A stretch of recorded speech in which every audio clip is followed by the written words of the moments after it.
चिड़चिड़ापन बढ़ गया है, गुस्सा तुरंत आ जाता है, घबरा बहुत जल्दी जाते हो और पहले तो चीज़ें मैं भूल रहा था लेकिन अब तो याद भी नहीं हो रही हैं थोड़ी-मोड़ी चीज़ें।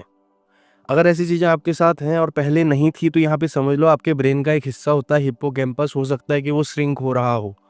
श्रिंक होने के पीछे की वजह क्या है बात करेंगे, लेकिन पहले समझ लो हिप्पोकैम्पस क्या काम करता है।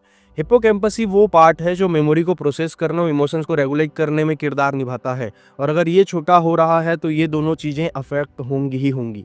यहाँ समझ लो ये जो फॉरगेटफुलनेस है, ओवरथिंकिंग है, इमोशनल स्विंग्स और इरिटेशन आपको महसूस हो रही है, उसके पीछे का वजह ही है कि हिप्पोकैम्पस की कैपेसिटी कम हो रही है, क्योंकि इसका आकार कम हो रहा है। आकार कम हो रहा है क्रोनिक स्ट्रेस के कारण। स्ट्रेस आता है, कॉर्टिसोल आपके शरीर में बढ़ा हुआ ही रहता है और ये कॉर्टिसोल ही आपके हिप्पोकैम्पस को श्रिंक करता है।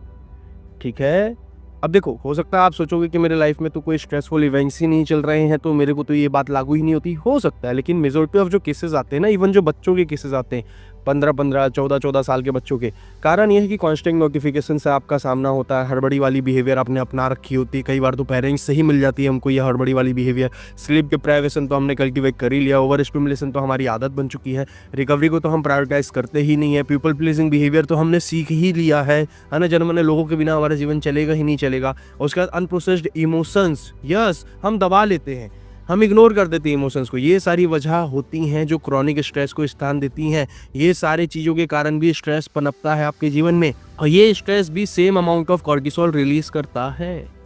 होता ये है, समझना है यहाँ पे। अब हिप्पोकैम्पस श्रिंक हो रहा है स्ट्रेस के कारण, तो भैया मेमोरी वीक हो रही है आपकी और आपका इमोशनल रेगुलेशन पे कमांड नहीं है, तो इसके कारण दोबारा आपको स्ट्रेस महसूस होता है, कॉर्टिसोल रिलीज होता है, वापस हिप्पोकैम्पस श्रिंक होता है। तो ये धीरे धीरे क्या नेवर एंडिंग लूप बन चुका है।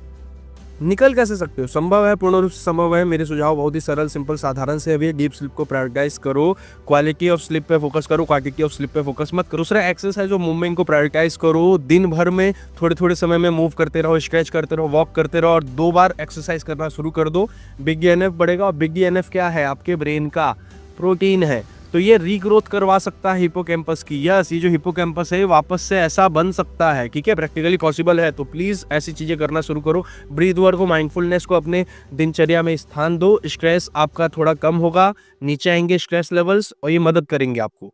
एकांत में समय बिताना शुरू करो। आदत बना लो कि दिन में 1 घंटा में शांत बैठूंगा, बिना मोबाइल, बिना किताब, बिना किसी चीज़ के, बस शांत बैठूंगा। थोड़ा संघर्षरत हो सकता है लेकिन मजा आएगा। और last but not the least, professional को विजिट करो यार। इमोशनल रेगुलेशन वो सिखाएगा आपको, समझेगा। कई बार क्या होता है, हम जिससे बातें साझा कर देते हैं ना, आधा लोग हमारा वहीं पे खत्म हो जाता है। इमोशंस को प्रोसेस करना ये सिखाएगा। ये सब बातें करता नहीं है कोई, लेकिन जब आप समझते हो कि ये सारी चीज़ें आपके साथ हो सकती हैं तो आप थोड़ा अवेयर होकर एक्शंस लेते हो।